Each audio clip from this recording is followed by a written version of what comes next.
You also wrote an article about Darius Garland and the kind of year he's had and the player. Take us through that and what you've seen from Garland night in and night out. It's just a different level of consistency, Dave, and it's a different level of approach, I would say, from Darius. He was a young player that went through something really, really difficult last year, both on the court and off the court. The fractured jaw was one thing. It was 6 weeks on the sidelines. It was a month straight of an all liquid diet. He lost a lot of weight. He just wasn't in a good place from a mental standpoint, and he wasn't in a good place from a physical standpoint. And then on top of that, he lost his grandmother, who was the last remaining grandma. And as you see this year, Darius, every time he makes a three, he does the three fingers and he blows a kiss to the sky. That's for his grandmother. He was very, very close to his grandmother. His grandmother was there when he was drafted fifth overall in 2019. She was part of the Darius Garland contingent that was there in New York to celebrate that moment. She always used to give him kisses. They're a very, very close family. They're a very loving family. And he didn't have an opportunity to grieve that loss. Like he left the team on off days to go back to Gary, Indiana, and try and support his parents and try and grieve with them and help them through that significant personal loss.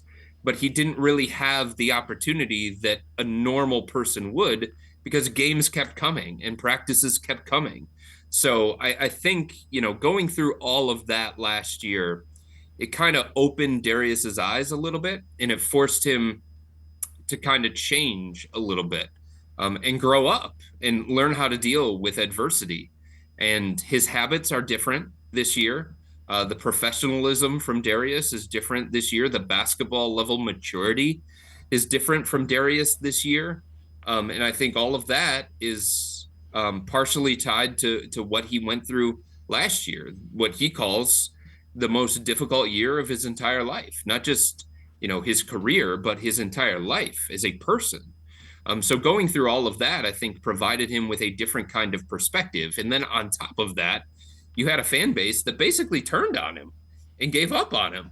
And there were comments about, oh, he's overpaid. Oh, he's overrated. Oh, him and Donovan don't work together and Darius needs to be traded and all that kind of stuff. And you're talking about somebody who is the franchise face, somebody who is a cornerstone piece of this entire rebuild. And to have like that level of criticism thrown at him, he was like, all right, bleep that. I'm going to show everybody. He has called this his revenge season. And he's taken that approach, that kind of chip on your shoulder approach. I'm going to prove you right. And I'm going to prove all the people close to me that I can be this kind of guy still for this organization, the people in the organization that decided not to trade me, the people in the organization that decided to be on my side, the teammates that I have, I'm going to prove them right. I'm going to show that, yeah, I can still be that guy for them, for this organization, for this new coaching staff, for all of these people that have been believing in me since day one. And you just see that kind of approach from Darius on a day-to-day basis. And the other thing that you see from him is just having fun, getting back to the joy of playing the game of basketball. And, when Darius is playing like that and he's bringing that kind of joy and that kind of flair to the team, it's infectious. It trickles down to Evan Mobley. It trickles down to Jared Allen. It trickles down to Ty Jerome coming off the bench. And that's a big part of why the Cavs are the team that they are, is because of the fun and the joy that they play with. And Darius is a big part of that.